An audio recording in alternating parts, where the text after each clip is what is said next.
Okay, ladies and gentlemen, good evening. Thank you for attending today's full licence committee meeting on the 8th of July. I think it's probably the first one we've had back in about 15 months, if I'm not wrong. Anyway, welcome. Is there any apologies? Got Councillor Peatfield sends her apologies because she's having to self-isolate. Okay, that's Councillor Peatfield and also Councillor Testrow.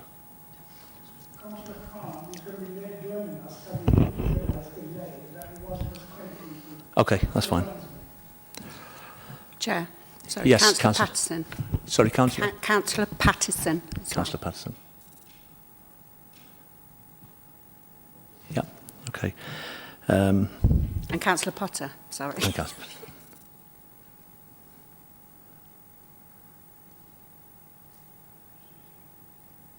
You got that, Jack? Okay, there's no late items to be introduced by me. Any declarations of interest? I'll take that as a no.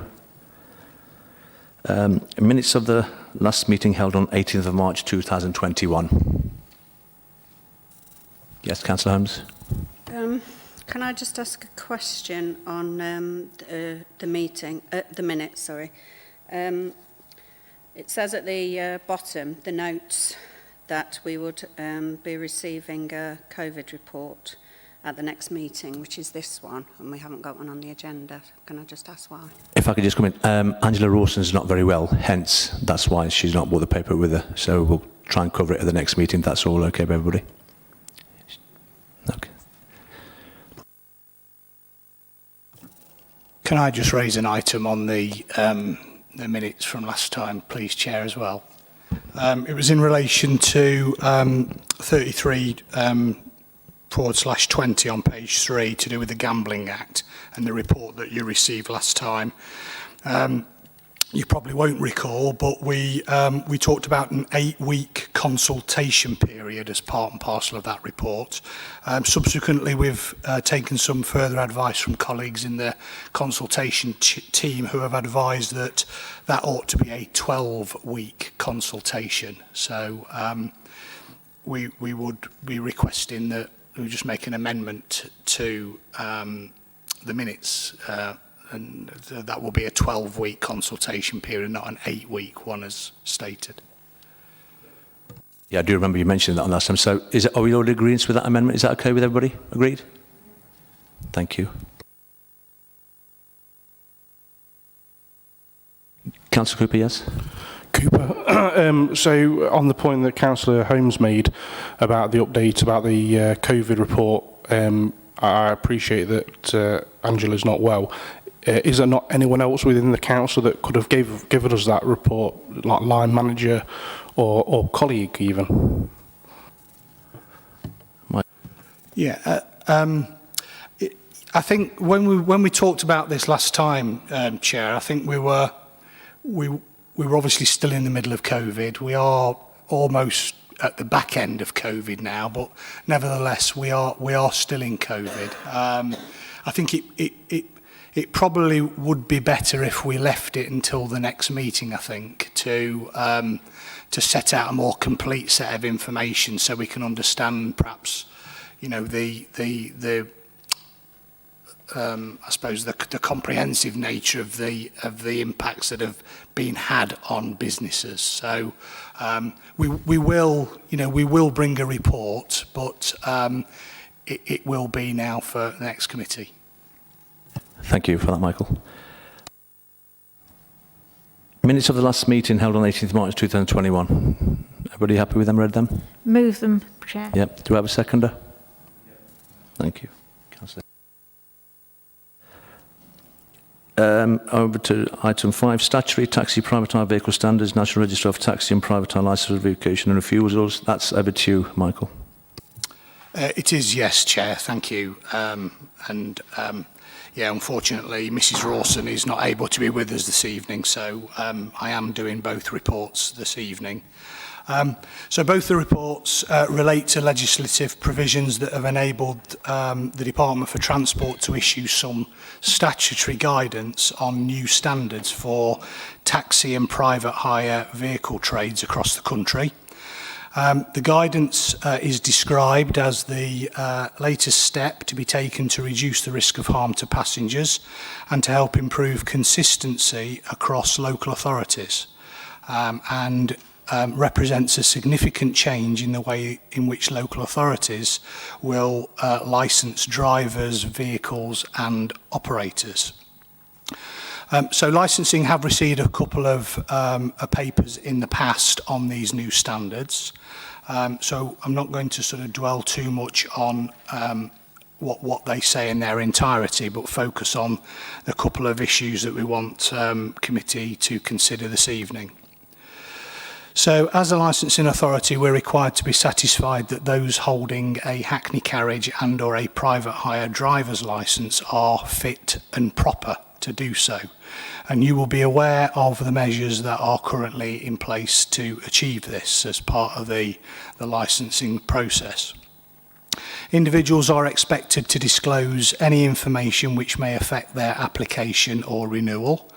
However, on occasions there may be information which is not disclosed by an applicant, such as being revoked from another authority or having an application refused elsewhere. This is important information about a person's behaviour, which could impact on the fit and proper person test. Now, the Local Government Association commissioned the National Anti-Fraud Network to develop a national register of taxi and private hire vehicle driver refusals and revocations. It's a bit of a mouthful. I'm going to refer to that as NR3 moving forward.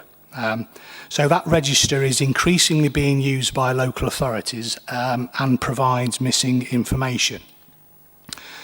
This report proposes the adoption of the use of NR3 by the Council to carry out checks on both new applicants and upon the renewal of existing licences. If committee approves the use of the NR3 register process, a draft policy is attached at Appendix 1 of the report that sets out how the NR3 process will be applied. We are required to consult on the policy, and approval is sought from committee to commence a 12-week consultation period. If no adverse comments are received during the consultation period, the proposal is to delegate authority to the Head of Service for Licensing and the Licensing Manager in consultation with the Chair of Committee to make any minor changes considered necessary before the policy is implemented. If any adverse comments are received, then these and the matter will be referred back to Licensing Committee for further consideration. There may also be a need to make amendments to existing policies to reflect the adoption of the NR3 register process. Approval is sought to authorise the Head of Service for Licensing and the Licensing Manager to make these changes if they are necessary. There are just a comment I wanted to make on one of the recommendations, Chair, but I can make that when I get to it. So in terms of those, the recommendations are that committee consider the report and agree to the adoption of the National Register of Taxi, Private Hire, Revocations and Refusals. That committee approve consultation on the wording of the policy that was set out at Appendix 1 for a 12-week period. That committee delegate authority to make changes to the draft policy for any minor responses to the consultation to the Head of Service for Licensing and the Licensing Manager in consultation with the Chair of Committee. It's the next recommendation that 2.4 that I think we're sort of just preempting the decision there. That really needs to be struck out. Recommendation 2.4, if that's okay. So that then just takes us to 2.5, which I suppose would be the new 2.4, that committee authorise the Head of Service for Licensing and the Licensing Manager to make amendments to any existing policies to reflect the adoption of NR3. Thank you. Thank you for that, Michael. Has anybody got any questions? Thank you. First of all, one slight amendment that's needed on the second to last page on the draft policy. It actually, instead of referring to www.derby.gov.uk, it refers to sevenoaks.gov.uk. Well spotted, Councillor. Yes, thank you. So the other 3 times, I think it's correct. So, but yeah, overall, I think this is a good, solid policy. So, happy to send it for consultation. Councillor Graves and then Councillor Holmes. Sorry, just a quick one from me. Do we know roughly what percentage, do we have an estimate for what percentage of taxi drivers are not fit and proper at the moment? Well, yeah, none of our existing taxi drivers that we have licensed are not fit and proper.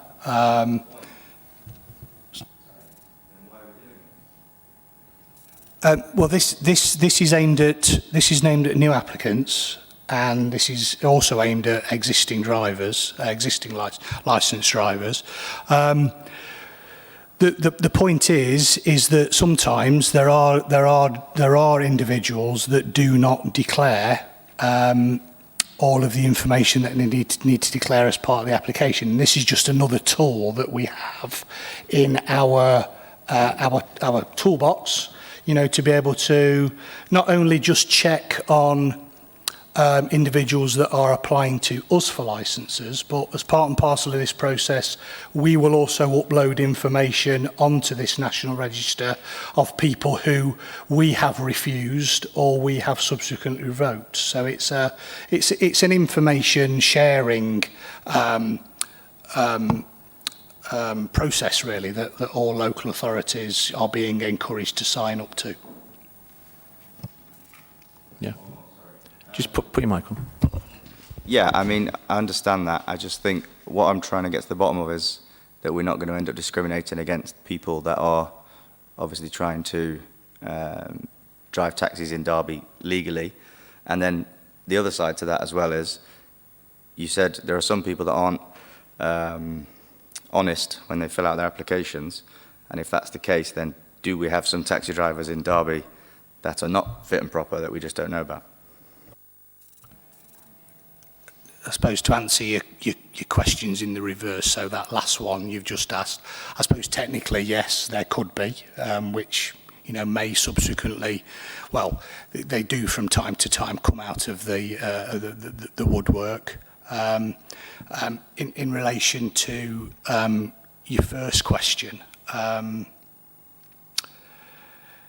just remind me so I can be clear on what that was again.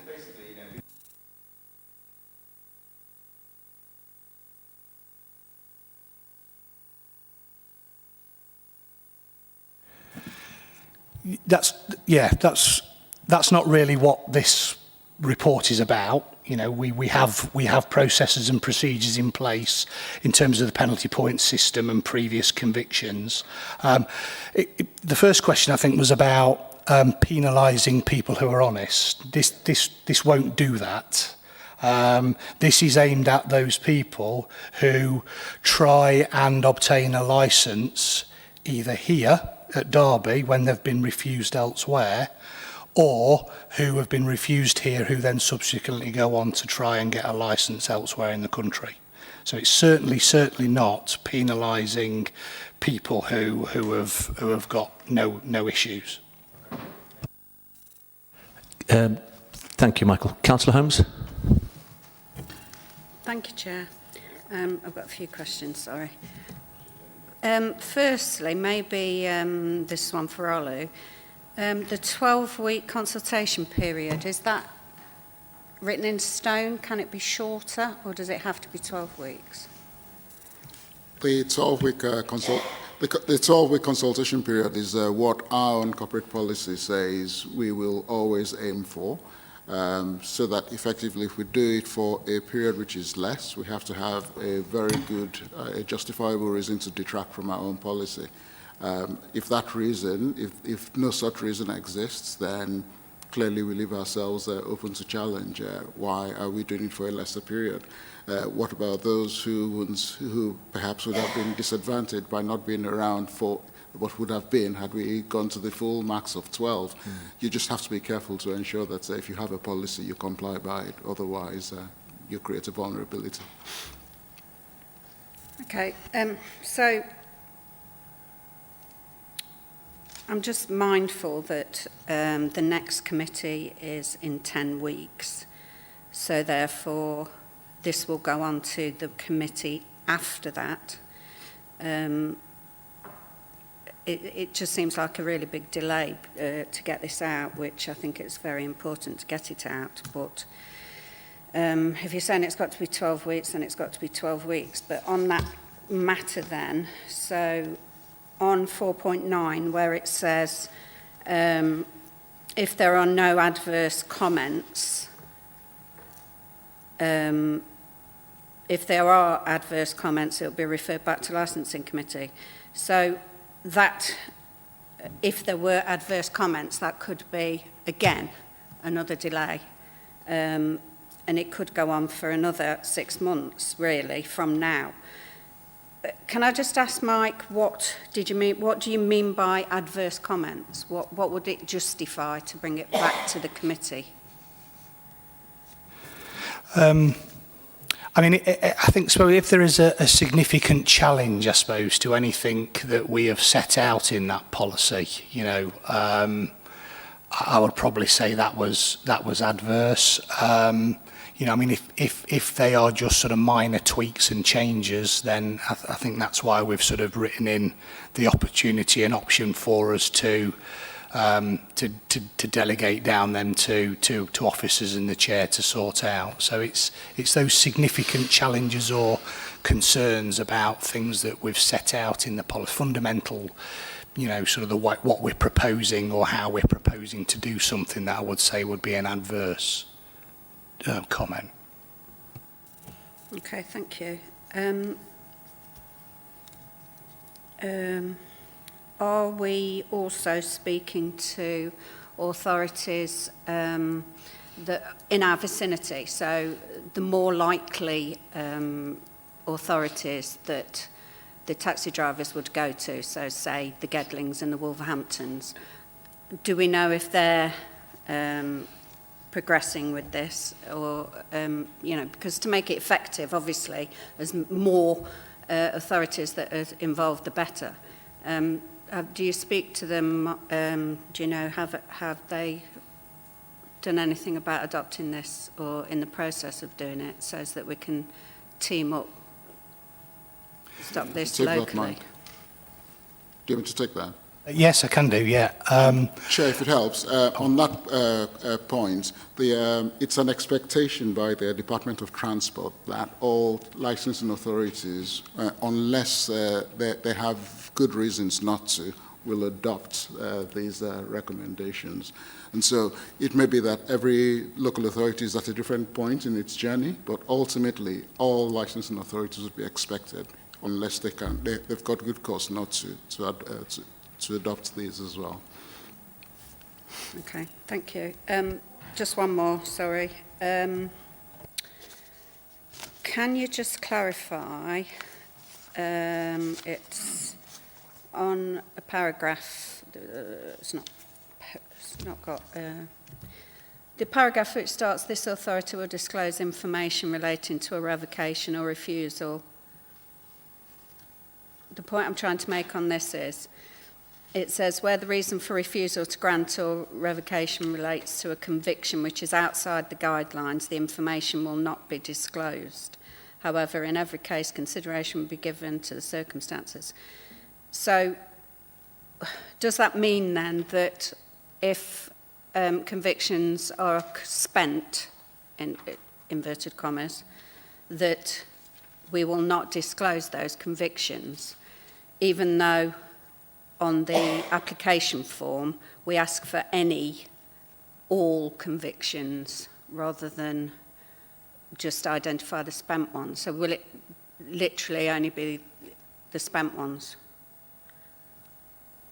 which differs from the driver's application? where we demand for all.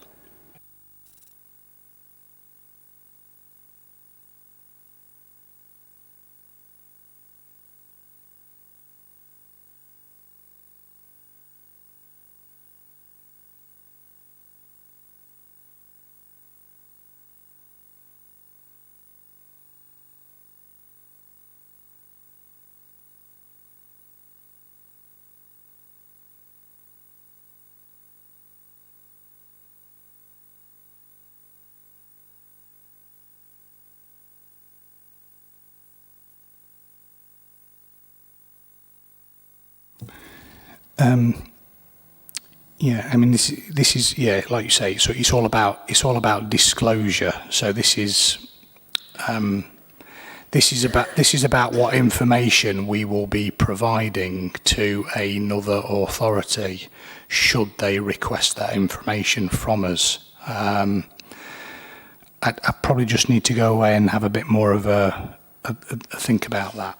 I mean, certainly I can provide. I mean, it's going out to consultation. We're not making any decisions on it tonight. I can certainly provide some further clarification on that matter and maybe get that circulated around, members of the committee if that would be helpful. That's okay. Thank you very much. Thank you, Chair. Thank you. Councillor Hesselgrave. Just on this point that Alison's raised about, the length of the consultation, she might get some reassurance if other councillors who have gone through this and gone through their consultation period didn't have any comments as they're described in the things that kind of take up time in terms of resolution. Do we know how things have gone in consultations with other authorities? Not specifically, Chair, no. I mean, but I think what you're actually, the fundamental sort of principle of what you're saying, Councillor Hesselgrave, is absolutely right, and it picks up on sort of what Councillor Skelton picked up in terms of, that typo there. We've not reinvented the wheel on this. There are lots of local authorities out there who have already adopted this process and have refined, the documentation, including the policy. So, if that gives members, a bit of assurance, then that's a good thing. Thank you, Michael. Councillor Hussain.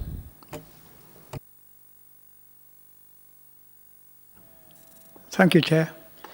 I think it's a welcome development. It's a first step in the right direction because it's about time we standardised in terms of who should be able to drive taxis, not just in Derby, but anywhere. The complaint from the trade for quite some time has been that the standards do vary between authorities and it causes complication. And obviously the hackney trade and the private hire trade has expanded enormously in the last 15 years.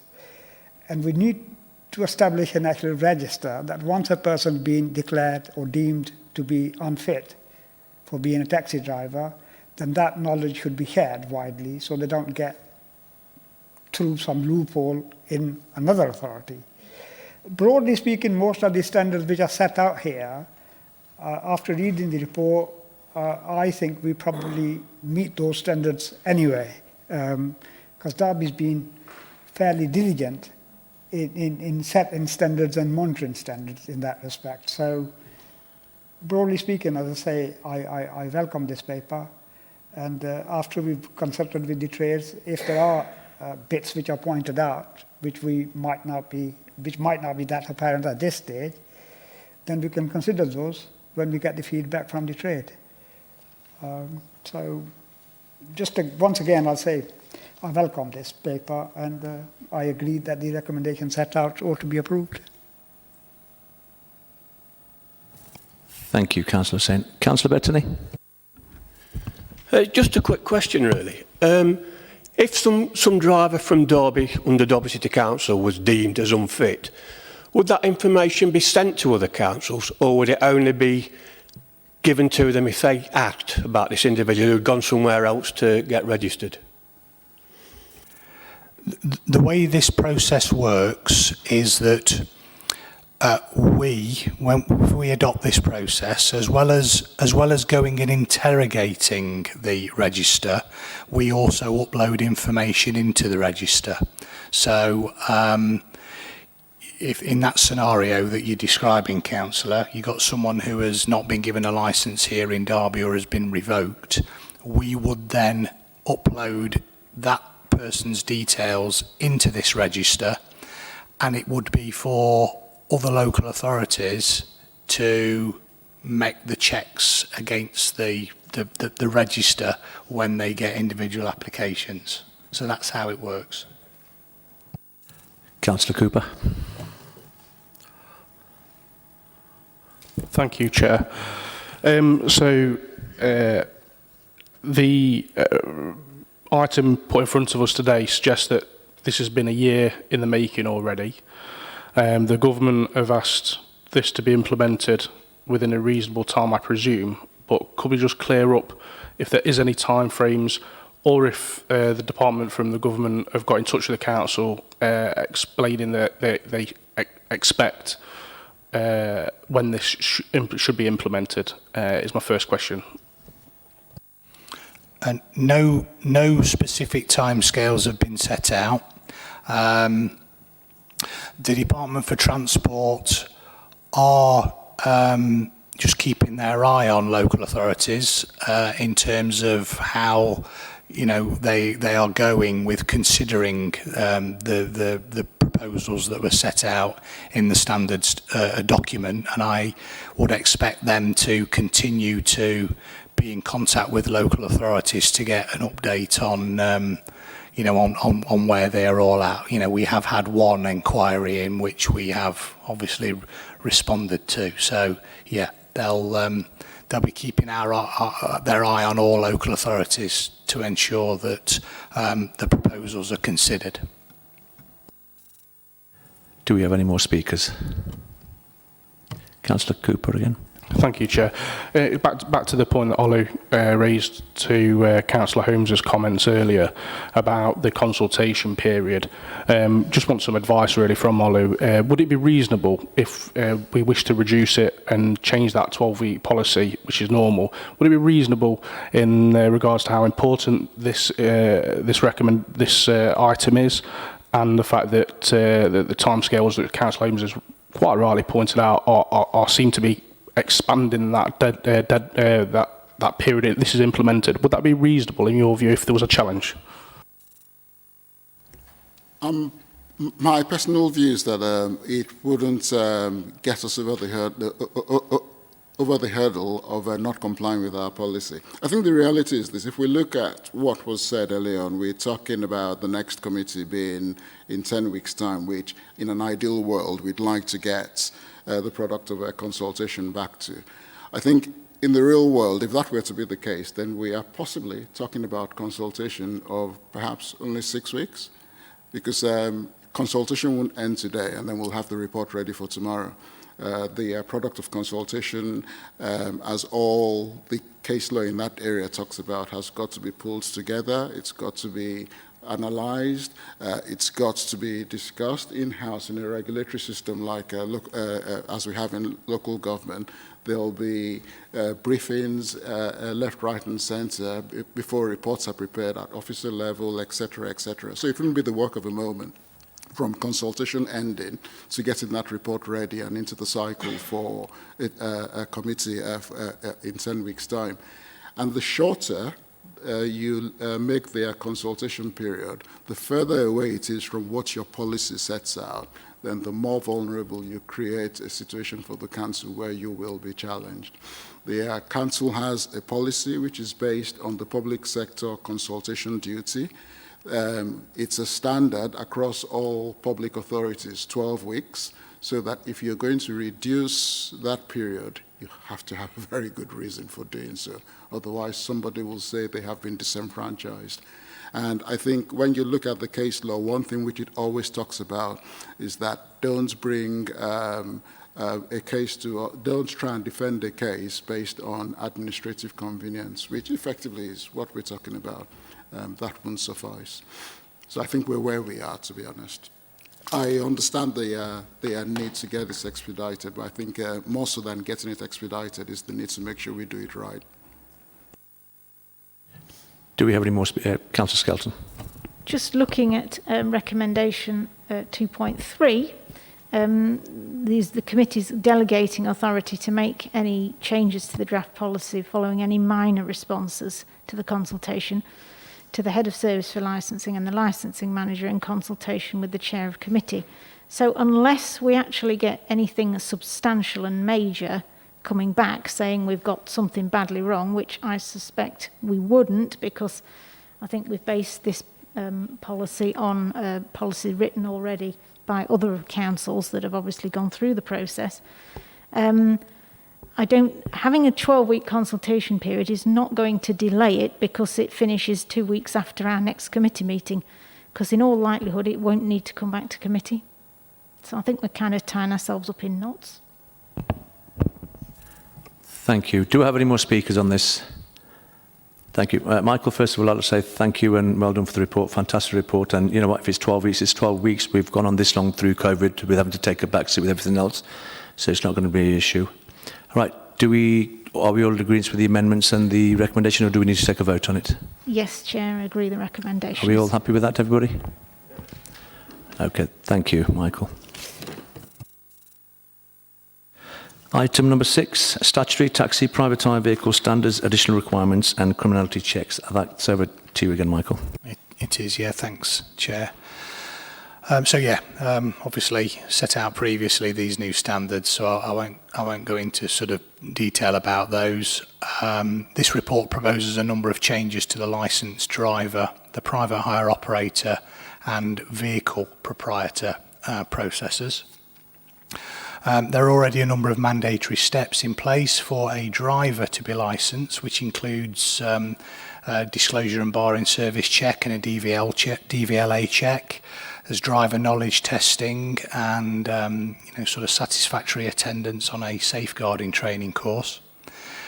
Drivers are also asked to sign up to the DBS update service so that checks can be made should any intelligence come to light which may bring into doubt a driver's ability to remain licensed with the council.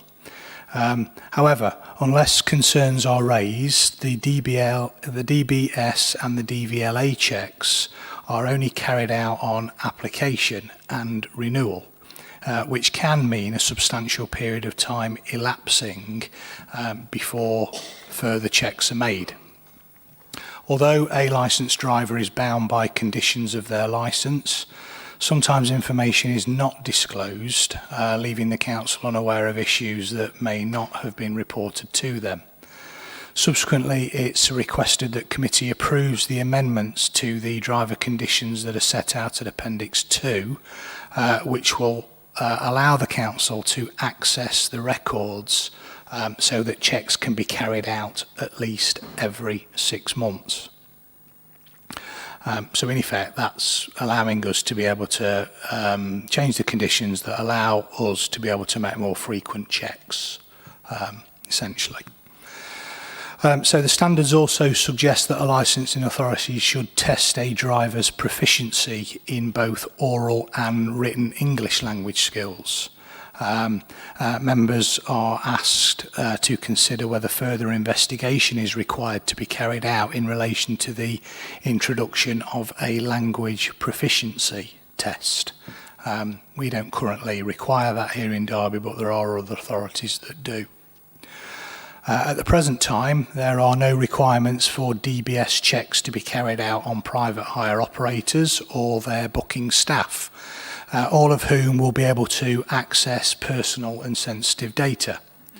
As these are not notifiable occupations, only the lower level of a basic disclosure can be requested. So you'll be aware that our drivers and any applicants who wish to apply to become a driver, whether it be a hackney or a private hire driver, they have to go through what we call an enhanced disclosure. That's set out in the guidance that the Disclosure and Barring Service set out. So for this level of check for private hire operators, they don't meet that threshold for an enhanced check. So the only check that we can request of them is a basic disclosure. So where the operator is a company, the proposal that's set out in the report for operators to undergo a basic disclosure, that will be applicable to all directors of the company. So where the operator is a licensed driver, as I've talked about, this additional requirement will not be required, as the driver will have already completed an enhanced check and would be subject to the 6-month review proposal that was set out at paragraph 4.7. The statutory standards highlight that it's not only the drivers who have contact with the travelling public. Operators, therefore, also have a responsibility to demonstrate that the booking staff that have contact with the public or oversee the dispatching of vehicles do not pose a risk. So it's also proposed that the conditions set out in Appendix 1 are approved. And that includes the requirement for an operator to maintain a register of their booking and dispatch staff, and which should evidence the sight of a basic DBS certificate for each of those persons too. This will add another layer of protection for the travelling public. The conditions also require the basic level of DBS to be recorded for each person. So it's about maintaining a register of the booking and dispatch staff. It's about requiring them to have a basic level DBS, and it's about recording the fact that the proprietor, the employer in effect, sorry, not the proprietor, the operator, the employer of those people have actually seen that DBS check. The statutory standards require that a DBS check is also undertaken annually for vehicle owners and proprietors. And so we're therefore recommending that vehicle proprietors of both hackney carriage and private hire vehicles provide an annual basic DBS check too. The requirement would not be required where the owner or proprietor of the vehicle is a driver. Again, because as part and parcel of our process, they will undergo an enhanced check anyway, so that wouldn't be required. Like the previous report, Chair, there will need to be a 12-week consultation period for responses on the proposed changes. So the recommendations, Chair, are that committee consider the report and note the proposed amendments to existing processes, that committee consider and approve the proposed additional conditions attached to Appendix 1 to this report that relates to private hire operator licences, that committee consider and approve the proposed amendments to the conditions attached to Appendix 2 to the report that relate to private hire and hackney carriage driver licences, that committee consider and approve the proposed amendments to the conditions attached to Appendix 3 to the report and that relate to private hire and hackney carriage vehicle licence holders. That committee approve the items relating to condition changes as outlined in Appendices 1, 2 and 3 attached to the report, and that they can be released for a 12-week consultation period. And that committee delegate authority to make changes to the wording of the proposed conditions following any minor responses to the consultation. That delegation to the head of service for licensing and the licensing manager in consultation with the chair of the committee. Thank you, Chair.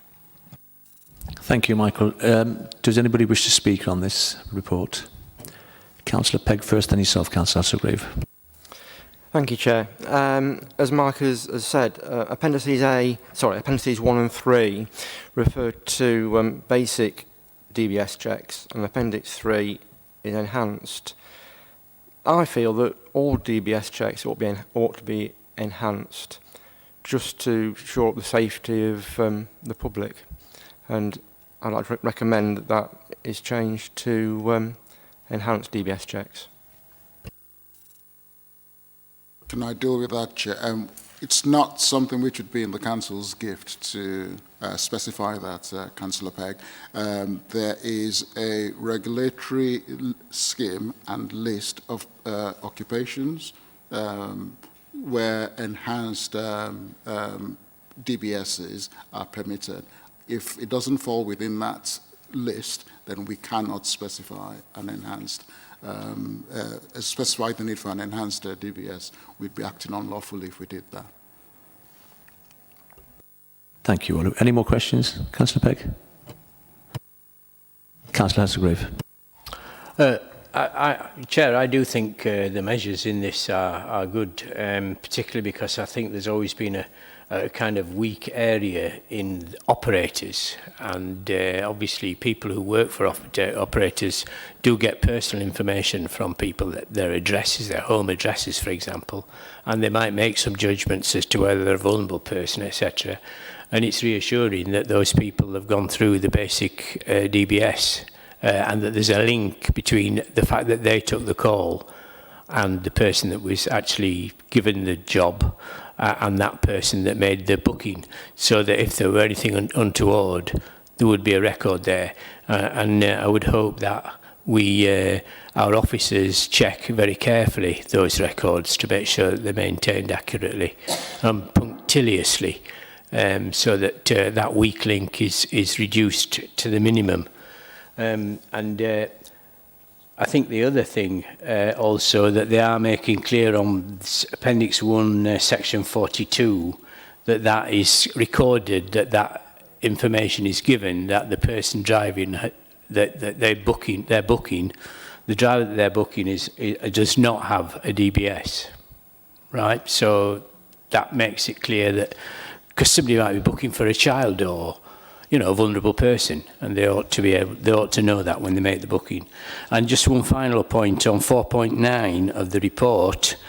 I went to this day-long online conference for I can't remember what the title was, Institute of Licensing, I think, and there was a reference, because I asked about this, the language skills, and Olu might know about this, but there was a case of Uber versus TfL on language tests. And I think the outcome of it was that it should be oral, because that's the medium that taxi drivers use. I mean, what do they do in terms of writing? Maybe write a receipt for people. Yeah? So I think we have to bear in mind that any tests that we do need to be of oracy, in terms of what they can say and what they can understand by hearing. And no, there shouldn't be a written element to it. I would imagine there's a written element anyway when they do their knowledge and fill out forms and all that kind of thing. Thank you, Councillor Hasselgrave. Councillor Hussain, then Councillor Skelton. Can I echo what Paul has just said? Because I was at the same course, and I recommend personally, I've not been impressed with any of the training courses as much as I was with the licensing. The guy who ran the course is a QC, and he obviously knew licensing laws inside out with full history. And it was very, very useful listening to that. Paul did ask that question and did clarify that the expectation is that the English test, English proficiency test, ought to be orally done rather than in written form. But at the pre-meeting, we did have a bit of discussion, because the idea is to make sure that the person who is being considered to be licensed has got the capacity to understand instructions from the customer, and that we don't get carried away and expect them to, as I say, write complicated essays on something which is totally irrelevant. But that point was addressed by the QC, that the expectation is an oral test, because obviously I think that's a better balance in terms of, if you look at the requirements of the job and the proficiency requires in the language, you'll get that better idea by doing an oral test than a written test. Thank you, Councillor Hussain. Councillor Skelton.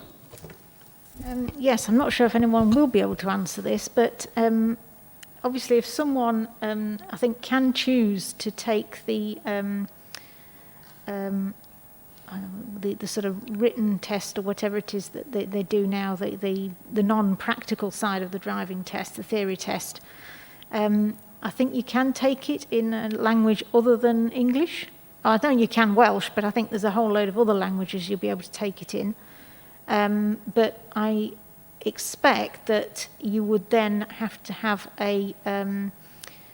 probably a written test just to test sort of that you can read road signs and other things that are that you would need to do. I don't know whether anyone can help me on that one.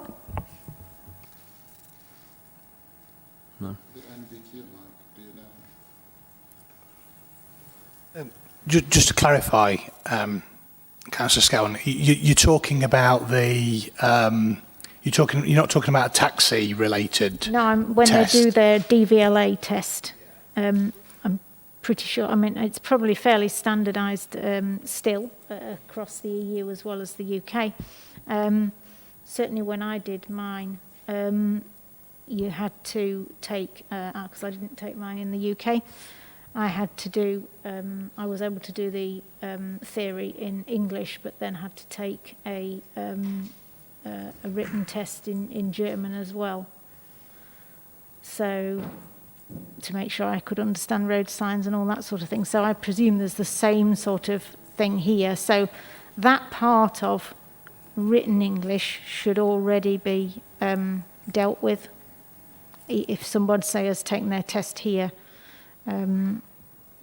so I think, yes, just an oral to make sure they actually understand. But it would be worth looking at what the LGA recommend, I think. Thank you, Councillor Skelton. Any more speakers on this? I echo what Councillor was saying. So I think an oral one's good. I think most of the time when people invest in a small enterprise business, I think they're going to be looking to spend £6,000-7,000 on a taxi. I think they'll be pretty knowledgeable of their English. I mean, I know my father's English isn't that good, but he's got him to where he has in the last 40, 50 years. So we've got to take that into consideration. I think in general, when people pass their test, they kind of know what the basics are to get up and down the country, and especially in and out city centres, whether it's Derby or any other city in the UK. So I think that'll answer that question you've just asked, Councillor Skelton, where if they already hold a licence, I think they've been through probably the most rigorous test, that is, i.e. getting onto the roads of this country. So I hope that answers your question. But is there any more speakers on this? Just on the proficiency point, Chair, just looking at what recommendation 2.7 says, I don't think at this stage I read it as committing the council to introducing a language proficiency test. It's more about giving the nod to the officers to begin the investigations to identify the art of the possible, really. And I think that's about, it may well be that the art of the possible doesn't exist, or it may come back with parameters wrapped around it. And at that stage, then, based on that information which you have, committee can make a full decision whether to buy in or buy out, as the case may be. Thank you, Chair. Totally agree with you, Olu. Thank you very much for that. Right, sorry, one more, Councillor Skelton. So as I suggested that we, in the first instance, ask the LGA what their advice is, and I'm sure they can point us in the right direction. So we can, at a future committee, come back with information on the way forward. Okay, thank you for that. Right, if there's no more speakers, that will conclude tonight's meeting. Sorry, before we go, are we all happy to approve the recommendation that Michael's put in? Are we all happy with that? Yeah, thank you very much. That's all approved, Michael. Thank you, Olu. Thank you, Michael. Thank you, Jackie, all the officers, for all your time and getting all this prepared. Thank you all in attendance. Have a good night and a great weekend. Good night.